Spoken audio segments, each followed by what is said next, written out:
ನಮಸ್ಕಾರಗಳು. ನಾನು ಗದಗ ಜಿಲ್ಲಾ ಹಡಪದ ಅಪ್ಪಣ್ಣ ಸಮಾಜ ಸೇವಾ ಸಂಘದ ಅಧ್ಯಕ್ಷ ಮೋಹನ್ ಚಂದಪ್ಪನವರು ಮಾತಾಡ್ತಿರೋದು. ಇದೇ ತಾರೀಕು 13 ಜುಲೈ ಹಡಪದ ಅಪ್ಪಣ್ಣನವರ ಸಮಾಜ ಸೇವಾ ಸಂಘ ರಿಜಿಸ್ಟರ್ ಗದಗ ಕರ್ನಾಟಕ ಸಹಕಾರದಲ್ಲಿ ಕಾರ್ಯಕ್ರಮ ನಡೆಯಲಿದ್ದು, ಸಮಾಜ ಬಾಂಧವರು ಈ ಕಾರ್ಯಕ್ರಮಕ್ಕೆ ದಯವಿಟ್ಟು ಆಗಮಿಸಬೇಕಾಗಿ ತಮ್ಮಲ್ಲಿ ವಿನಂತಿ ಪೂರ್ವಕವಾಗಿ ಕೇಳಿಕೊಳ್ಳುತ್ತೇನೆ.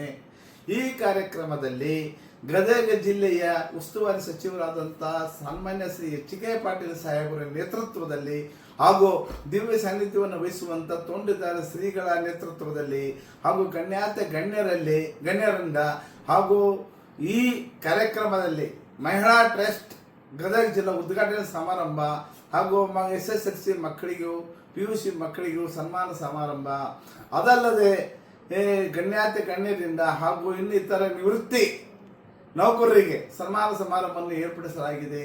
ಸಮಾಜ ಬಾಂಧವರು ಈ ಕಾರ್ಯಕ್ರಮವನ್ನು ನಾವು ದಯವಿಟ್ಟು ಆಗಮಿಸಿ ಈ ಕಾರ್ಯಕ್ರಮ ನಡೆಸಿಕೊಡ್ಬೇಕಾಗಿ ತಮ್ಮಲ್ಲಿ ವಿನಂತಿ ಪೂರ್ವಕವಾಗಿ ಕೇಳಿಕೊಳ್ಳುತ್ತೇನೆ.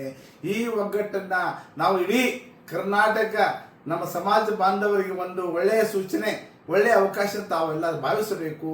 ಯಾವುದೇ ಒಂದು ಒಗ್ಗಟ್ಟಿನಿಂದ ಒಂದು ಒಮ್ಮನಸ್ಸಿನಿಂದ ಈ ಕಾರ್ಯಕ್ರಮ ನಡೆಸಿಕೊಂಡು ಬರಬೇಕಾಗಿ ತಮ್ಮಲ್ಲಿ ವಿನಂತಿ ಪೂರ್ವಕವಾಗಿ ಕೇಳಿಕೊಳ್ಳುತ್ತೇನೆ. ಗದಗ ಜಿಲ್ಲಾ ಹಡಪದ ಅಪ್ಪಣ್ಣ ಸಮಾಜ ಸೇವದ ಅಧ್ಯಕ್ಷ ಕೇಳಿಕೊಳ್ಳೋದು ಅಂದ್ರೆ ತಾವೆಲ್ಲ ಬರಬೇಕಾಗಿ ತಮ್ಮಲ್ಲಿ ವಿನಂತಿ ಪೂರ್ವಕವಾಗಿ ಮತ್ತೊಮ್ಮೆ ಕೇಳಿಕೊಳ್ಳುತ್ತೇನೆ.